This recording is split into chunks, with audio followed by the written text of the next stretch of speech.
Hello, everyone. Welcome to the Live Dual Football Group Chat. I'm your host, James, aka Deuce Football. Joining me today are three lovely Manchester United fans: Conna and Dyl Sweaty Ramble, and Only Dan's Daniel Leggett. Boys, how you doing?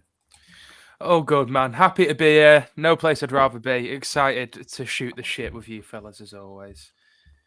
Nice. I mean, we're talking international football, aren't we? So the Man United thing can go out the window for a little bit. It's all right. We're here for England, right? Speaking of England, the silence, man. Let's start with their manager. I was giving Connor a chance to say hello, but he couldn't be. I don't really care about England like that, so you lot carry on. Mate, the segue was there. The segue was there, man. Let's talk about Gareth Southgate. He's our fourth longest serving manager. Only Walter Winterbottom, Sir Alf Ramsey, and Sir Bobby Robson have managed more games than Gareth Southgate, which is quite incredible, I think, anyway.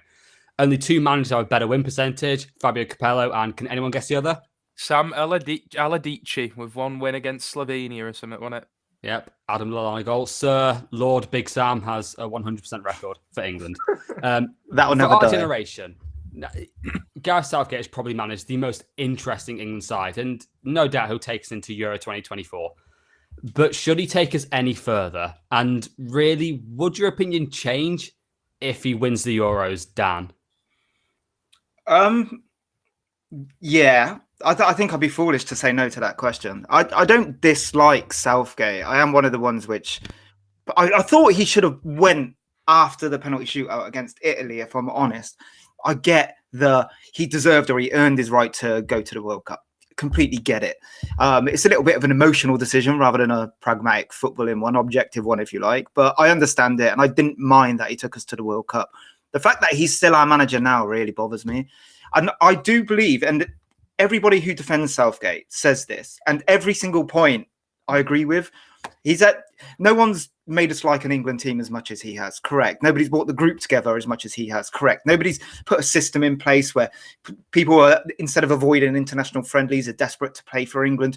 I get it. The camaraderie is great. The ethos around it is great.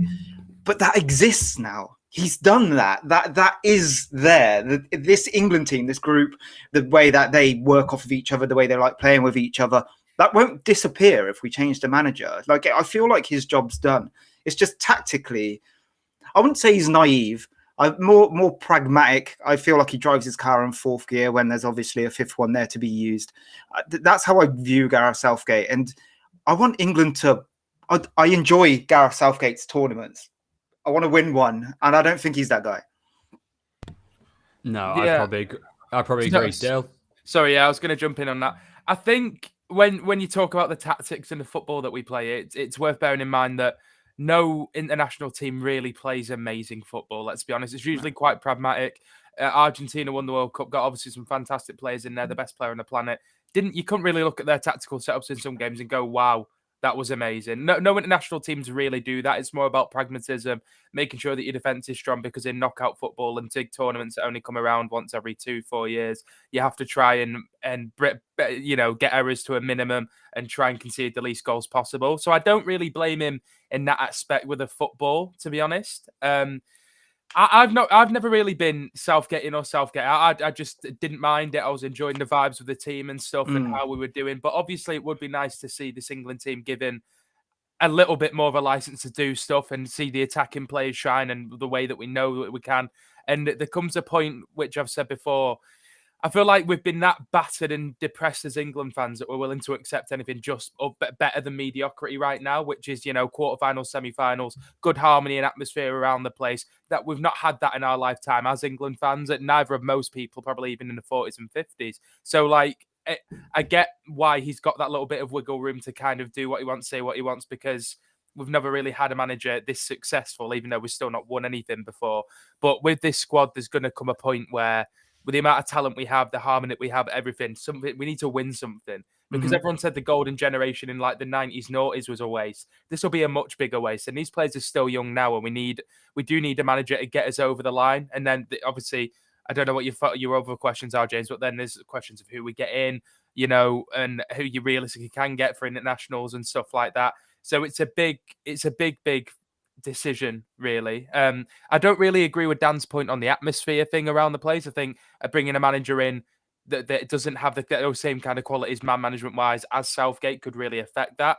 You know, you look at how bad it was under Capello and managers like that. That atmosphere has been created, and you know the old issues that we had with United and Liverpool players hating each other, United and City players hating each other, etc., has seemed to have gone now. But I think that's also testament to our generation and what they're like, and they don't take it as seriously and aren't as pent up with that kind of shit. So I think it is a bit of Southgate and a bit of a change of the guard in that way and how people see football. And it's a lot more friendly nowadays. You see players hugging in a tunnel before and after games. So I've kind of made 2 points there, but I think if we got a manager and it isn't as good at that, that could also go. So I think he does deserve a lot of credit for what he's done. But unfortunately, as much as I like him and backed him in the past, there is going to come a point where we're going to have to win something and see some progress. And let's be honest, the World Cup last year was going backwards. Do you think if he did win the Euros, because in my opinion, the quality of competition is probably the weakest it's been for a long time. Mm-hmm. Like you look at teams like Germany and Spain, man, they're really poor in comparison to what they used to be. I'd probably say the same with France, so they're probably the best. Mm-hmm. I would say if he was to win a Euros, would you keep him on, or would you say no, you've won it, off you pop? I'd get rid of him anyway, man. I'm so frustrated with the little nuances of what he does. I mean, it should be written somewhere as a federal law that he should do, I don't know, maybe 2 weeks of community service or something for not being able to get Phil Foden in that team. To me, it's desperate sometimes. The fact that we still go with 2 defensive centre midfield, 2 defensive centre, industrial centre mid and a defensive centre mid, number 6 if you like. When you look around the teams in the world that actually play with 2 number 8s, the best at the moment, Arsenal and probably City, a couple of like Barcelona have experimented with it. Real Madrid has started to do it. But John Stones is a facilitator there. At Liverpool with Trent Alexander-Arnold, Trent does it. They're both English. It's already there. They do this week in, week out. All he has to do is implement it. And it's almost like a refusal or there's an element of risk to it. So maybe that's the problem. Tournament football, you don't really want to create risks for yourself because a cheeky 1-0, 80th minute, conceding a goal despite dominating the game, that could kill you. But at the same time, you don't really win tournaments approaching the game like that. The game against Italy is perfect. Luke Shaw scores early and we just go into our shell until they score again. And it's these little or taking Saka off against France just because it's safe or fresh legs. These things don't work anymore. It's really frustrating because he seems to be getting the little things wrong in the big moments all the time. And seemingly to the rest of the world, it seems obvious, but he likes playing how he's going to play. He won't change. He basically said so in the interview with recently, that quote that came out about Phil Foden, I think has been taken slightly out of context, but for me, that sums him up. And even if he does win it, I still think there's another level for this England team to go into. And he's not that guy. He's not going to be the one to do that. Our under-21s play better football than our first team. Make that bit make sense. Connor, as a San Marino ultra who's watched his team win precisely 0 times, are we being a bit harsh on Southgate? Nah, look, as someone who doesn't support England, obviously you always want the country you live in to do well. You can't help it, especially when World Cup and Euros are on and like it just takes over. That's why I do really get frustrated for some England fans sometimes, because it's weird. In my lifetime, Southgate is probably the best, who's done the best as an England manager in my lifetime. But he's also had the best squad in my lifetime. And what Dan just said about the Euro final, like honestly, that's one of the most frustrated I've been at football games. I didn't really care that much. And we had 1-0 up so early to do nothing after that and to just sit off and to consistently do silly things like that. This England team, he's not done anything that any other manager hasn't done for England, if you know what I mean. So why does he get to keep his job longer than all these ones? I know before the country was on his knees before with Euro 2016, probably the most embarrassing defeat England have ever had, losing to Iceland. I can't think of one that's been worse than that. And he's right. Conceding to San Marino in '93. Yeah, that's true. After 7 seconds as well, or whatever it was. But since then, obviously, he's made semi-finals. But then, even if you look at those ones, if you properly deep dive and analyze it, 2018 World Cup, slightly overrated run in my opinion. fairly simple run to the semi-finals, lost to a Croatia team you really should have beat. Mm-hmm. Euro 2021, beat Germany, who are really on the decline. Apart from that, had Denmark in the semi-final, who were on their own fairy tale run. I don't know. And then in 2022, when finally had a chance to be the only other team in the world, in my opinion, that has as much talent as England in France. I know Argentina won the World Cup, but they don't have as much talent as England and France. That's the fact. Yeah, 100%. And you lost. You lost when it mattered most. And what was even more frustrating about that is France's best player didn't even play that well. So for all these things, at some point, Southgate's selection has to do it, because all these other countries just play their best players. That's what they do. They play their best players. This next Euro is coming up. Like you said earlier, this is the weakest competition. Yeah, Germany, crap. Belgium, crap now. Spain, crap now. Italy, crap now. All of them. It's England or France, and then you got a couple pretenders like Portugal and Croatia. If England or France don't win, they'll be kicking themselves. England need to win something, and we could be saying so many different things about Southgate. If he wins it, he'll probably be the best England manager in recent memory, probably ever, because of the amount of runs he's made. But if he doesn't, he'll be the guy that wasted England's best chance to win something. And from an outsider looking in, I would be very frustrated if I was England fans if that was to happen. I've lived this. Like, I did that for like the golden generation, if you like, the Sven-Goran Eriksson refusing to leave 4-4-2 behind and go 5-1 it was at the time. We just didn't.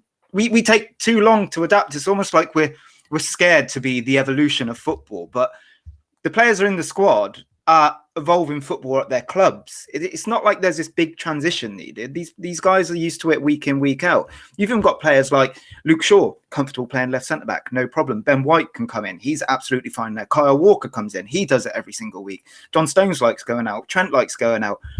It just allows you to control games better. If you control games, there's more chance you'll win games. That's maths. That's not even football. So I don't know. I just don't see him doing that. That France game was annoying as well. Again, like Connor said, definitely should have won that. People applaud Southgate for getting us further than we've ever been, but personally, probably is like a little bit of a football snob, football purist when you look at it and you try to dissect it before and after the game. I think he's underachieved, honestly. I just wanted to touch in just quickly before we bring this question on. Obviously, we've not mentioned those comments about Foden and stuff as well. Stuff like that's going to absolutely kill his reputation with England fans. You can't. People semi-tolerate the way that he plays players that aren't in form for the clubs or not even playing for the clubs, because some people can understand that managers have the favourites, the system's there. That's fine. I can understand that. But then when you're making comments saying that Foden can't play because he hasn't played enough games in a certain position, it's just daft to me. It's just absolutely stupid. And like the more the boys dissected it and spoke about it, our game plan in games, especially against the big teams, is essentially sit back, have a strong defensive base, and just hope Kane or Rashford or Saka does something. That's about it. Just rely on individual brilliance. There's no fluidity. There's no attacking kind of movement there. There's no way that England play. It's just purely keep trying to not concede and just hope one of the world-class boys up front scores. And that's not good enough with the team that we've got. It really isn't. Like watching United. That's not even a coaching issue, is it? That is literally a selection issue. His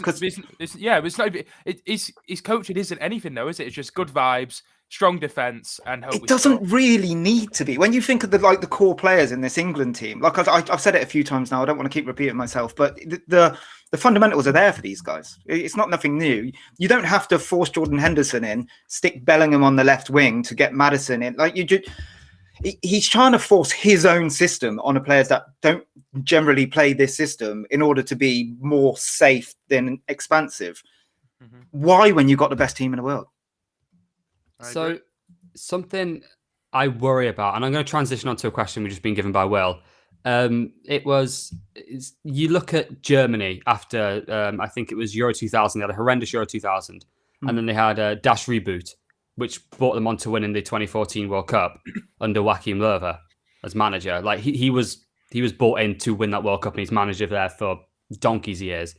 You have Spain. They're just pretty much two teams of Real Madrid and Barcelona, two teams who dominated football during that time, and they all knew how to. They all had this system. They knew how to play football, but they had good managers behind it, and they had this is our version right now. And Southgate 100%. These don't come along very often. Yeah. Southgate is our Joachim Löw, and this is, if we lose him, I kind of worry that we're just going to try and bring in a manager who hasn't been involved in any of this. So I'm kind of thinking we have to bring someone beneath Southgate right now. I saw on Twitter someone saying Lee Carsley earlier because he's the manager in the under 21s, which I kind of understand because that's how England have been developing over these recent years at St George's Park. Yeah. Dan, Dyl, Connor, just quickly, realistically, who do you think should replace him? Can I go first on this? I've got a good name. It relies on a lot, but let's dream for a minute, lads. Thomas Tuchel. What do we reckon? If he gets sacked by Bayern or something, it's not always going great there. I think he's a perfect manager for tournament football. I get the Lee Carsley point. I get the whole, we want to bring the whole England system, the revolving door kind of thing. But I would also like to see a manager that can win something. And that's not saying go for Jose Mourinho, go for someone like that, because that's not what Tuchel is, which is what some people will say, by the way. But my head in the clouds dream is Thomas Tuchel.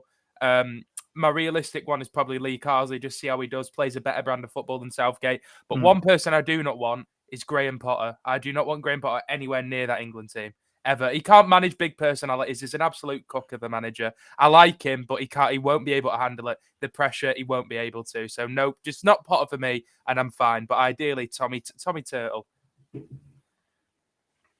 Connor? To be honest, mate, I just thought English people didn't like Germans. I didn't know that was a thing. I don't care about German. I mean, it's been a long time, Connor, to be fair. I doubt Tuchel supported that regime. I don't really give a shit. The chants are funny, but beyond that, I don't care. Yeah, you're not even reinventing the wheel with it. Like I'm not really bothered who takes over as long as they take on board what is happening around Europe right now. Here's a little poetic thing for you, right?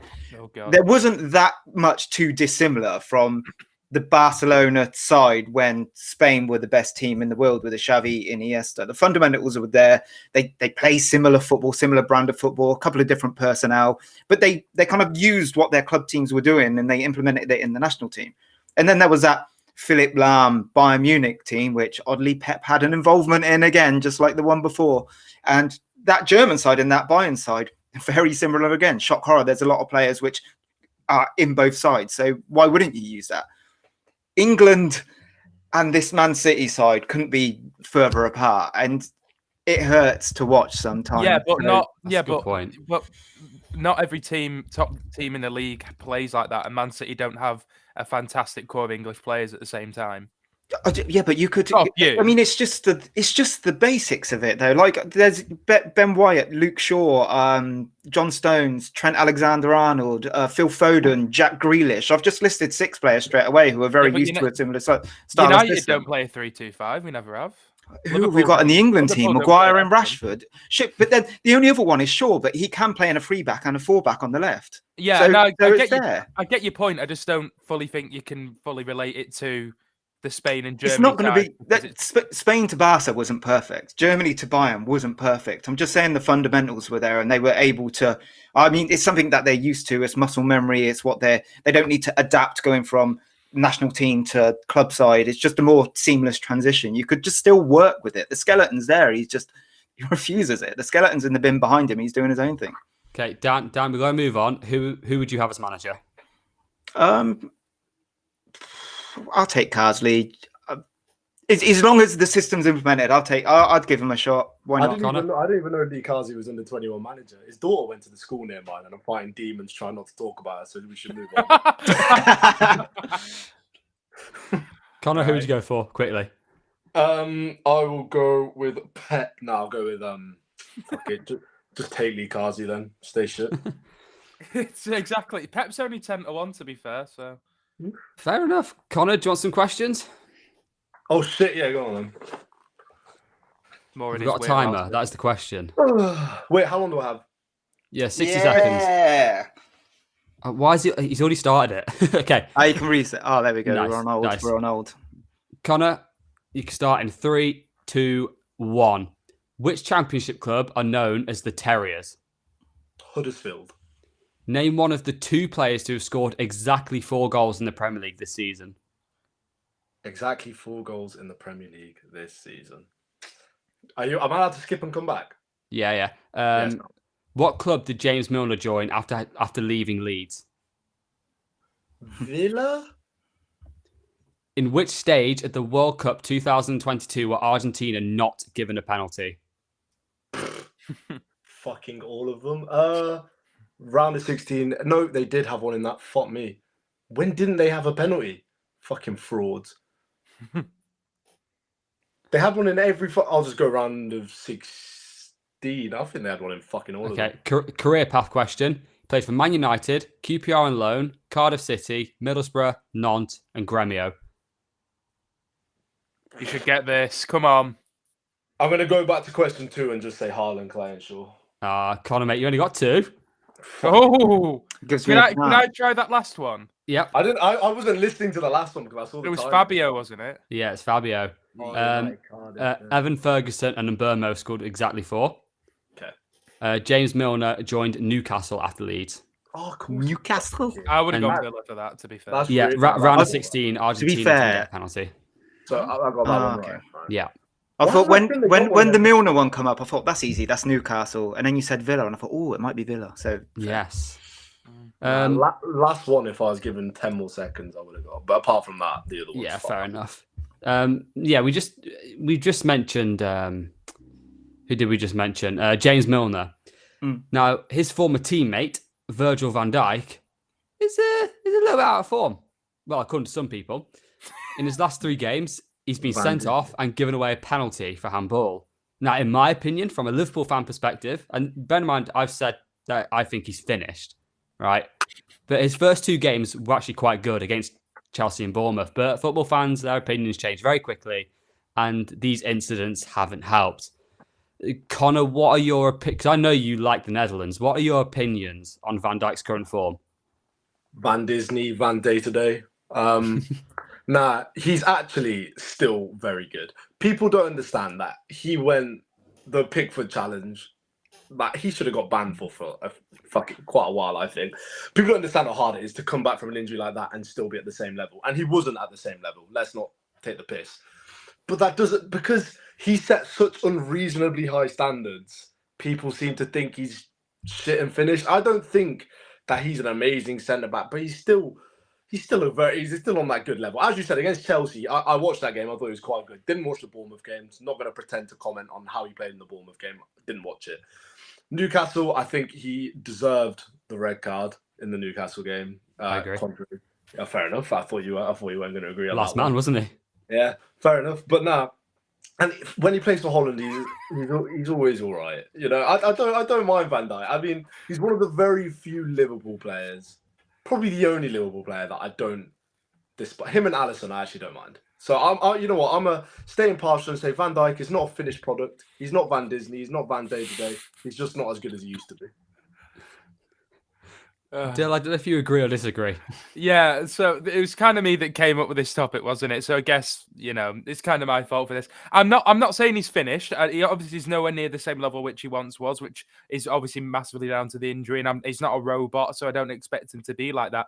I just think that, basically, lads, it fucks me off when you see some players like Maguire or whatever do nothing, and he gets fucking ridiculed and given lambasted on social media because it's a meme. And then this guy that set the bar as what a centre-back should be in this day and age can essentially do shite, and you see it mentioned once for half an hour after it goes off. You know, Sky Sports won't be doing analysis of it, talking about it. No one will be talking about it anywhere. And that's basically what annoys me, that this should be a discussion about his recent form hasn't been great. He makes a lot of mistakes now, and it seems to go under the carpet, be swept under the rug. So that's all that I wanted to basically say on it. I still think he's very good, but he's nowhere near what he once was. Liverpool's defence isn't great because you've got Matip and Gomez, who are also both quite shit and, you know, not what they once were either.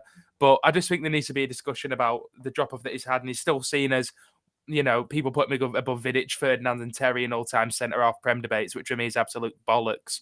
Like, you know, he had a great peak, but there's more to that. I just basically think he deserves a bit of shit. So that's why I mentioned it. And he is Van Disney, and he is Van finished, and he is Van shit.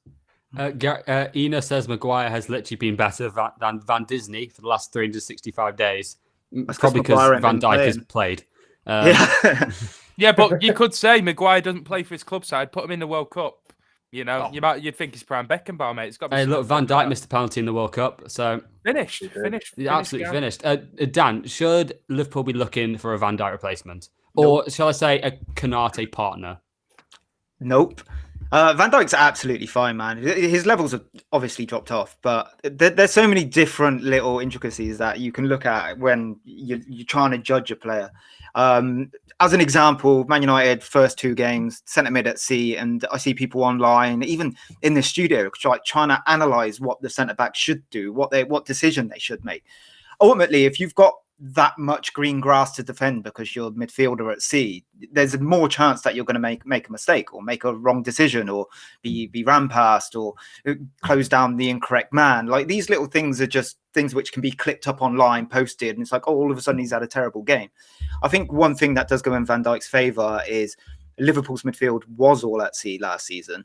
I just find it really difficult to judge players when the system itself doesn't work. You can look at Romero, perfect example. 2 seasons back, what a centre-back, one of the best in the league. Let's compare him to Saliba. Is he the next one to challenge Van Dijk? He looks, what a signing, what a bargain Tottenham have got. Oh no, he's awful. As soon as Spurs got it wrong, he's terrible. Basuma can't play football. He can't get into the team. There's drama on and off the pitch. All of a sudden, Romero, we overreacted last season, didn't we? But now he's good again. Shock horror, the system's good again. These are not coincidences, but they're overreaction topics that people like to jump on online. Van Dijk is in a similar bubble. I think now Liverpool are starting to get it together. I'm not overly convinced that they've completely solved their midfield with this summer transfer window. We'll let that tell its tale in a couple of weeks' time, couple of months' time or whatever. I agree. I do think his levels have dropped slightly, but if you're dropping slightly from the ceiling, Liverpool ain't got to panic. I still think he's probably got like another 2-3 really decent seasons before you even need to think about it. As long as that structure's right, he'll be absolutely fine. His fundamentals are still there. He can still take a ball under pressure. He's still strong. He's still quick. He still knows how to close down a man, when to close down a man. He still marshals the defence well. Not at the same level. It's all still there. They'll be fine. Hey, look, man, he kept a clean sheet against the European champions, Greece, so he can't be that bad. I was just going to say, to be fair, Liverpool and Jurgen Klopp's insistence to play a high line when you don't really have the personnel for it definitely does not help either, to be fair.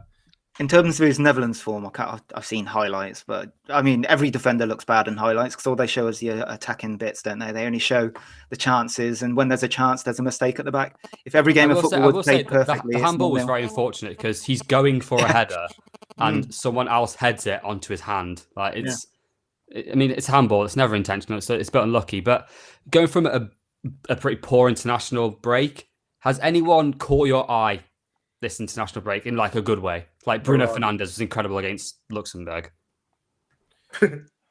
I've gotten out, mate. I really do not care for international football. Bruno's obviously been unreal. Like he's Portugal's main man now. Everything's going through him. He's kind of just took on that talismanic role that Ronaldo once had, and it was Luxembourg, but still, some of the quality of the passes he was putting in and the crosses and stuff, absolutely insane. And it's annoying because you see Eriksen's done quite well, Bruno's done quite well as well, and then they come back to United, and then in this system that Erik ten Hag plays, it's just they look ordinary.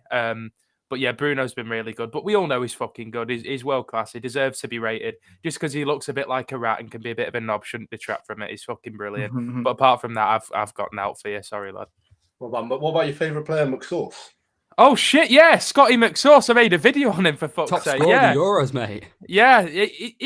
Yeah, Scott McTominay, man, is a number 8. He's not a number 6. You can see it when he plays for Scotland, when he's got more license to roam, get into the channels, go forward. That's exactly what he's good at. He's got great physical attributes. He's a good ball striker. His passing isn't actually that bad. When someone plays to his strength, you can see how good he is. And I feel sorry for him that he didn't go to West Ham and push that move, which he really should have, and it hasn't had his chance to shine because people would see truly how good he is. Like I said, he's been absolutely cooked by Mourinho playing him as a DM when he first came through. And granted, he gave him the opportunity and he might have never played for United if Mourinho didn't do that. But that's just not his game at all. It's literally you're big, you can play midfield, go there. So that's pretty much it. That's just it's just not him at all. He's a good footballer, and like you know, when I was really annoyed that he wasn't fit for the Arsenal game because I definitely would have started him over Christian Eriksen. He's got more of a goal threat than Christian Eriksen. He's got a better work rate than Christian Eriksen. He's better defensively. He's just quite a decent all-round, like, number 8 kind of box-to-box midfielder. So when Eriksen's out, when Mount's out, I'd really like to see him given a chance, or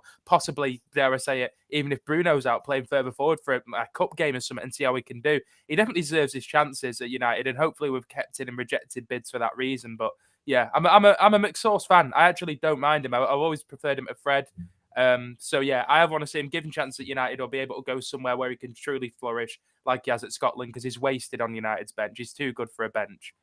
I agree absolutely. Dan, Connor, anyone interested you this international break?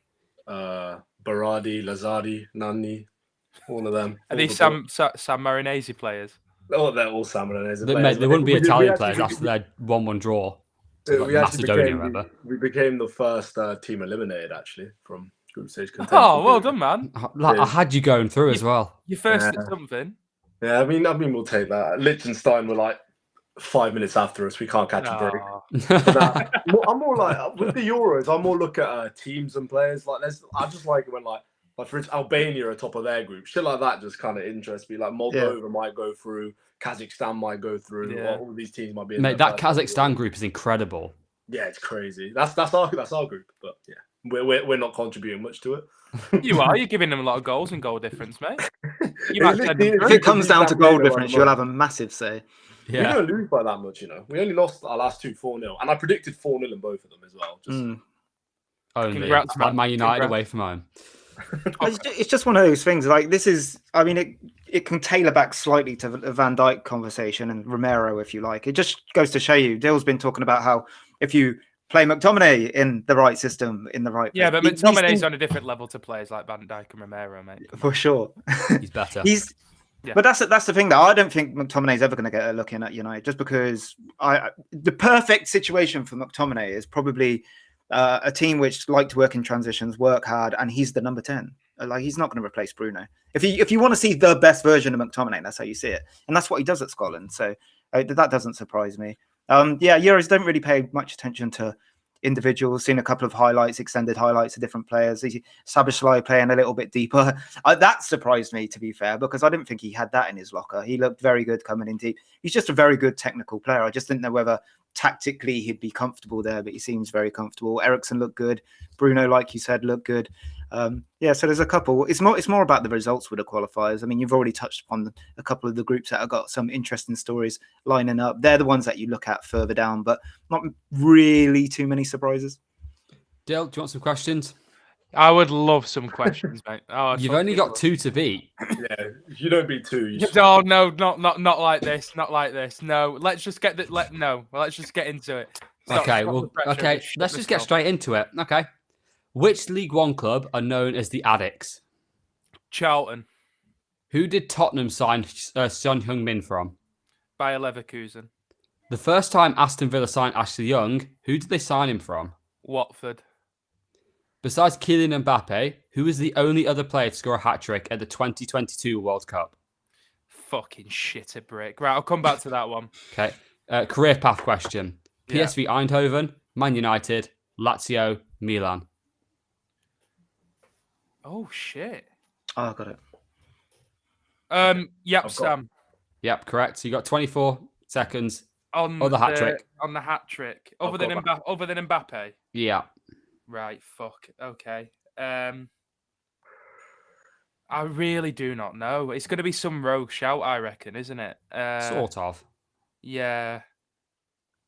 Right. Shit. What country did all right? Fuck.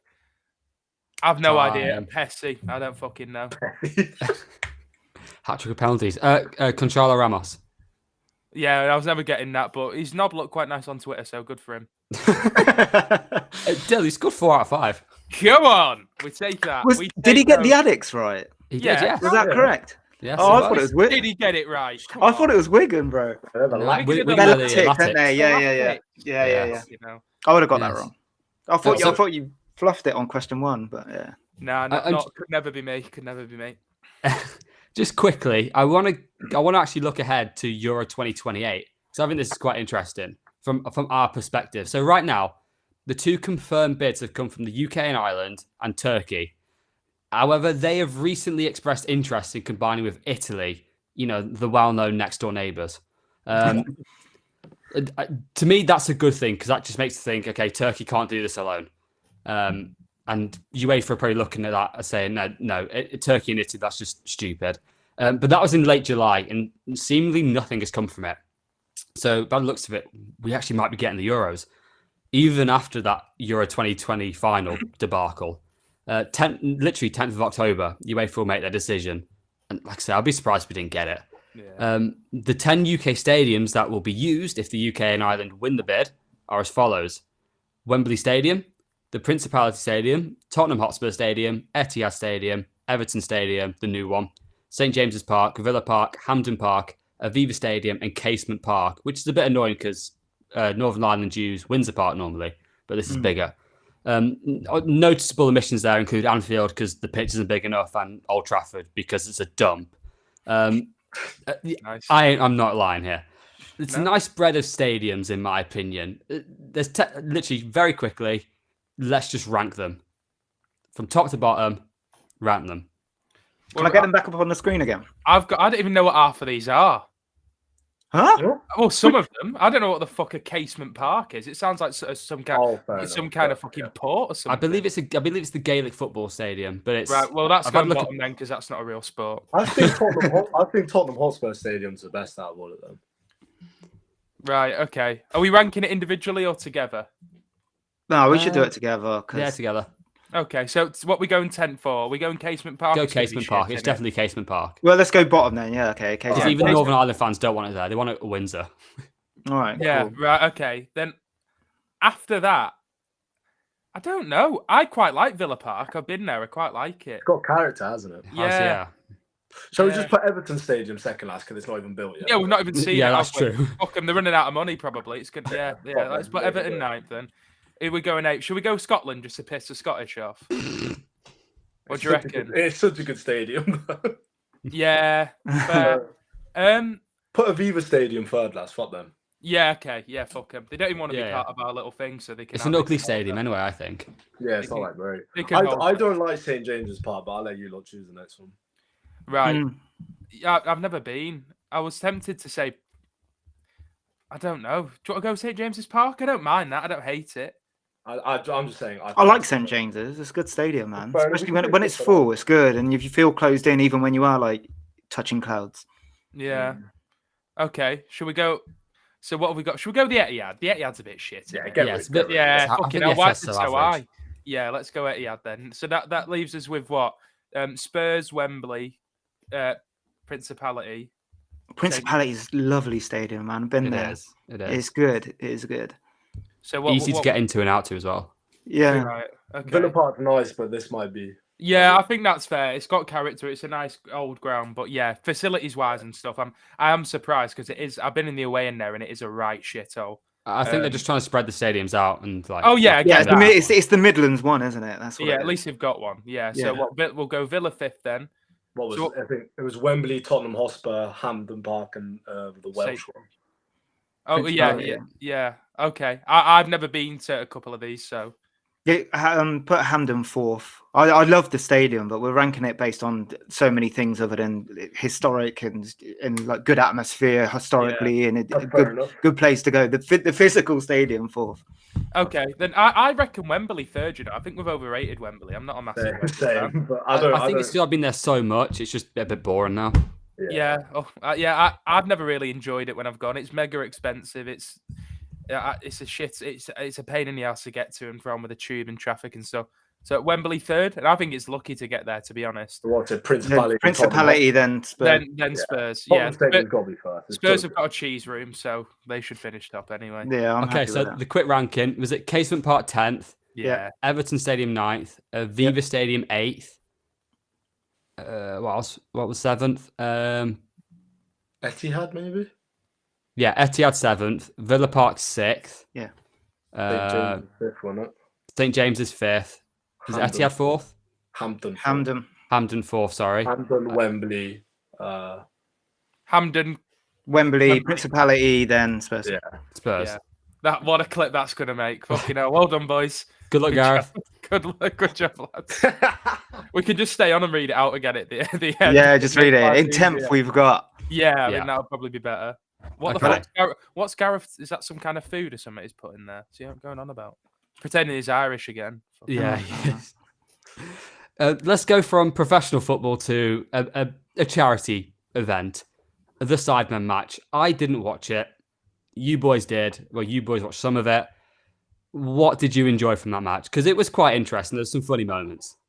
I think they are entertaining people. Like we can't people actually on Twitter and shit. They just fucking hate her for everything, don't they? They were like, "Why the team's so uneven, mate? It's for charity. Who cares if the teams are uneven? Who gives a fuck?"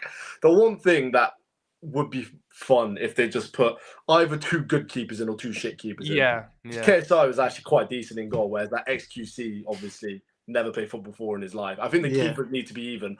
Outfield players do what you want, but in terms of like actual just decent footballers, I genuinely think Mini-Minter football, YouTube just a side hustle for him. He could have been a footballer. Chris MD is good. Young Philly's sick, but Angry Ginger's quite good. But Ginger is very good for someone that plays goalkeeper as well. Usually, like, I find it really weird how much speed improved over a year as well. Just saying, because he has got better. Did you not find him a bit annoying though? Like when it. This isn't me taking it too seriously, but like they were trying to walk the ball in for him, and then he'd get the ball on the halfway line, and he'd think it was going to be like a Nike advert, and he acted like he was going to be able to skin everyone rather than just passing the ball. Do you know what I mean? Like he's gonna do a 360 spin, he's gonna snap his fingers, and he'll be Neymar. He genuinely thinks that's the best way to play football. I see his little clips of his interview with Rio Ferdinand, and he was trying to explain what he was thinking when he was doing it. And he genuinely knows it's FIFA, isn't it? Probably where you can do that. That's probably why.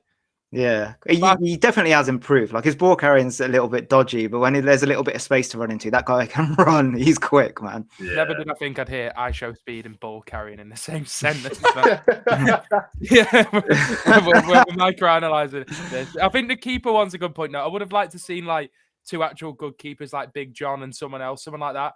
Just for like, there wouldn't be goals, man. That's the problem. No, there would though, because there's goals in the charity matches we playing with Big John in goal, isn't there? Do you know what I mean? So Gideon was centre back. There's always goal if Gideon. Yeah, exactly. I just think it would have been better to see some better keepers, so it would have at least been hard to score. Like the quality in the games that we play in, I think they are a step up from that. Like because they're entertainers, aren't they? They've got people who've never kicked a football before in their life, and they're playing like 60 minutes. Thinking he could pick the ball up in his own box, so went to handball it. Yeah. If you could 2-foot one person from that charity game, who would you 2 foot? It's going to be one of the American lot. Speed, just for the clip.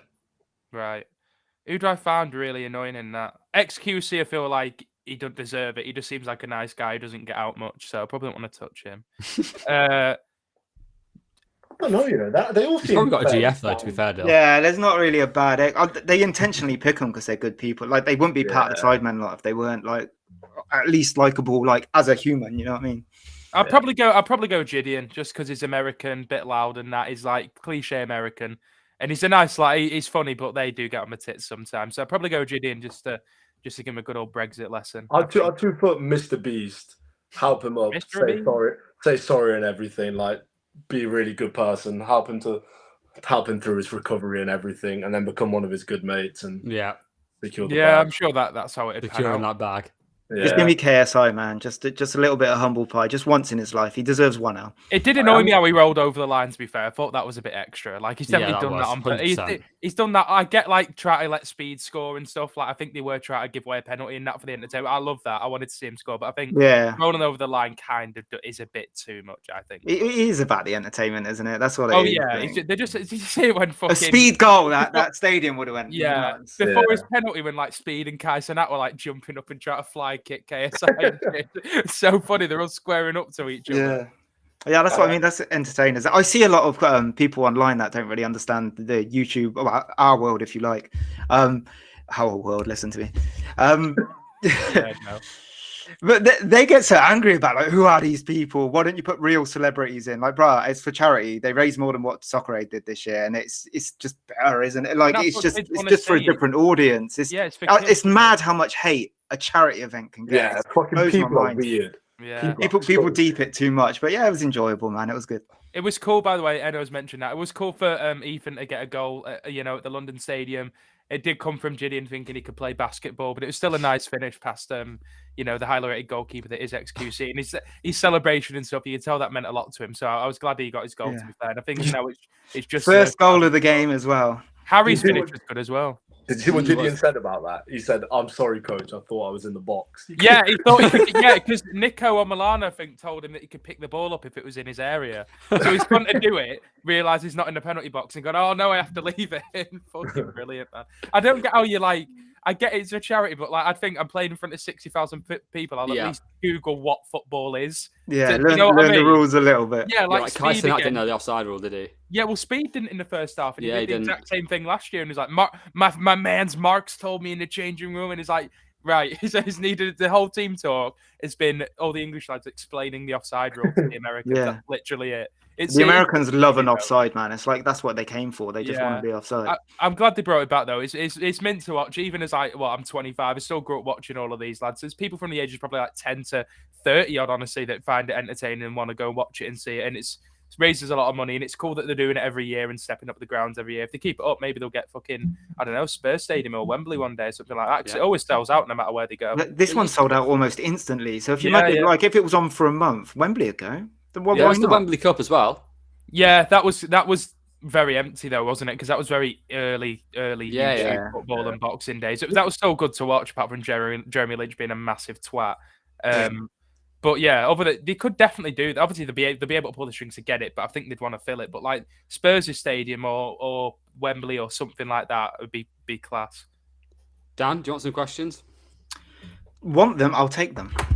Like a good little boy that he is. Okay. Well, Dyl got 4, didn't he? You've got to beat 4 out of 5.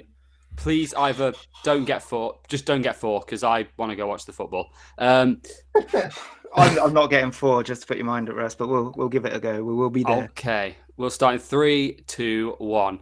Which League 2 club are known as the Railway Men? Wrexham. Who did Chelsea sign Eden Hazard from? Why can't I remember? Leon. Who is Vincent Kompany's assistant manager at Burnley? Sorry, say that again. Who is Vincent Kompany's assistant manager at Burnley? I don't know. No idea. How many goals did Ronaldo score at the 2022 World Cup? 1. And was it a penalty? Yes, it was. Career path question. Torquay, Manchester United, Leeds United, Lee Sharp. Of course. Giggsy. No, I'm joking. It's Roy Keane. Lee Sharp. Dan just scored 2 out of 5. Yes! He's Well won done, a fucking quiz.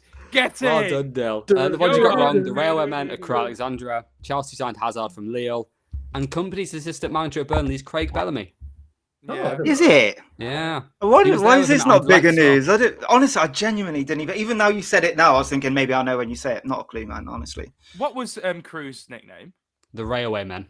Yeah, I've never heard of that, to be fair. I can't believe you said Leon, though. Fucking Born in Crewe. Oh, I know. Born in Crewe. I realised what I said afterwards. I saw the kit, and then I went, kit, France. What is it? And then just Lost Leon. Lille Metropole. Oh, fucking hell. Born in Crewe, living Crewe. Connor, it's time for your favourite part of the show. Football tennis. Oh, come on. Redemption time. I'm back to back in this, you absolute chump. I'm back to back in this. Okay, let me tell you the topic. There are, I don't know how many players there are. I honestly can't remember. Premier League players with 3 hat tricks. Who wants to go first? Fuck off.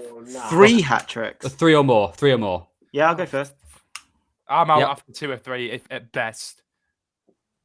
I'll go second then. So you go Dan Conna Dyl. Yeah, that's good for me, man. Go last when I've got no answers. I got one. When you ready, Dan? Haaland. Oh, Haaland. Yep. Harry Kane. Yep. Michael Owen. Yep.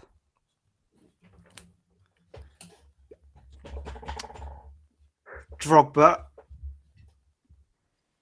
Didier Drogba. Yes. 3. Alan Shearer. Yep. Ronaldo's got 3 hat tricks, right? Yes, he's got 3. Oh, yes. I think this one's wrong. I nearly said it a minute ago. Wayne Rooney. Rooney has, he's got 7. Oh. Okay. Thierry Henry. Yep. 8. Luis Suarez. Yes. 6. All against Norwich. The Canellis from Cowellwood. Fernando Torres. Fernando Torres has got 4. Oh wow, I don't know, man. I'll go with Andy Cole. You slag. That was mine. Is Andy it wrong? Cole. Please be wrong. Andy Cole. Andy Cole. Andy Cole. I don't I've see an already Andy got- Cole. Oh yeah, yeah. He's No. got 5. He's got 5. He's got 5. You prick. Fuck, that was mine, man. Shit, right, okay. Sorry, give me a sec, boys. I'll try and be quick. Oh, no.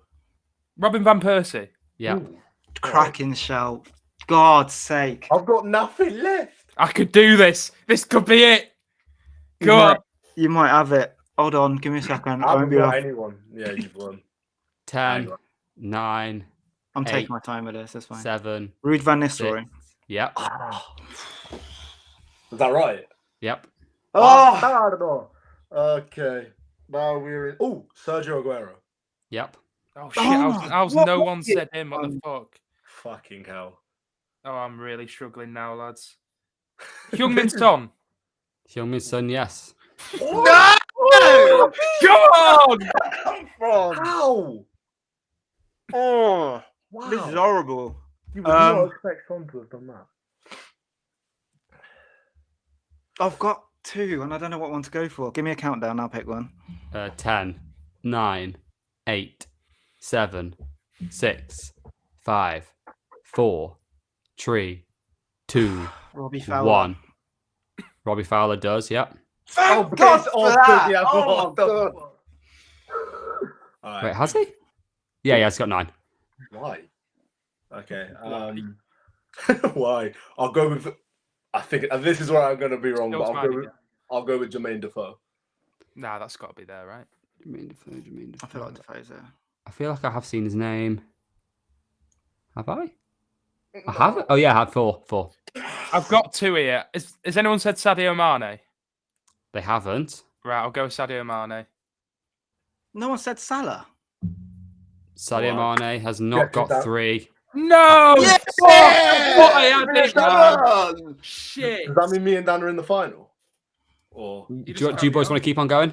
nah, give us a new one, please. Is there a new topic? If you haven't No. got one, we can keep going. Do you want to know what it is first? Yeah, the topic. Yeah, for sure. The new one. Okay, the new one is name every Ballon d'Or nominee. That's 30. Oh, for this year, Yeah. not By the way, Allison. Can I just ask, is fucking Kevin Phillips got... That was my other one. Here they are. They're on the screen now. Berbatov, yeah. Wow. He's called fucking... Kevin Campbell as well. Kubu's got 4. Dude, that bloke only scored 4 goals every game. Wait, Leon Stone, Dublin, but, Country City legend. Lukaku, Robbie Tevez, Keane. York, Sheringham, Lettice. That is fucking awful. I thought... Yeah, but it's Sorry, Man difficult when you United haven't strikers, got the like, how list are you and you're not not saying writing down the answers. I have snatched defeat from the jaws of Lampard, victory, I really have. obviously. You snatched defeat. Vardy. I have. Right, I'm go on, down- boys. I'm- James wants to watch a England. Yeah, I'm down to do the Ballon d'Or one then. Okay, we'll do it quickly. Who wants to start? I don't mind. You- I'll, you- Go on, Con. I'll just start because the first two are obvious. Yep. All right, I'll go with Pessi. Yep. Haaland. Yep. I'll go with Emi Martinez was definitely in there. Yep. Back Ro- block. Rodri. Rodri. Yep. Killian. Yep. John Stones. Connor, congratulations on winning football tennis. Football tennis champion. Undefeated. I'm online. Oh, wait, what? Little lad's just come in to see him. I don't know. You've lost as soon as he's walked in. That's horrible. He's ready for football, bro. England game's on. Fair enough. Well done, Connor, on winning. You've got 30 Rodri seconds. wasn't on there. That's criminal. Rodri is, John Stones. Rodri is. It won't. Oh, John Stones. Sorry. Yeah. Yeah, I got That's confused. still criminal, though, in my opinion. Yeah. Connor, you got 30 seconds, a minute. Say whatever you like. Say, Oh, you know, yeah, so it's same as you, Dyl, because you won the quiz. All right.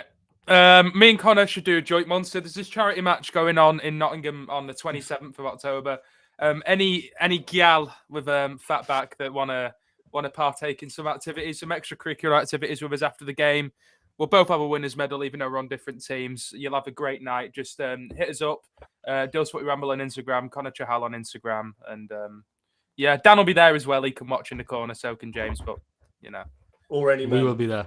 Yeah, we don't discriminate, and anything. We'll take anything. Our lives are so sad and empty. We'll take any physical touch we can get from literally anyone with a pulse. So if you're up for it, lads and lasses, let us know, and we will be there.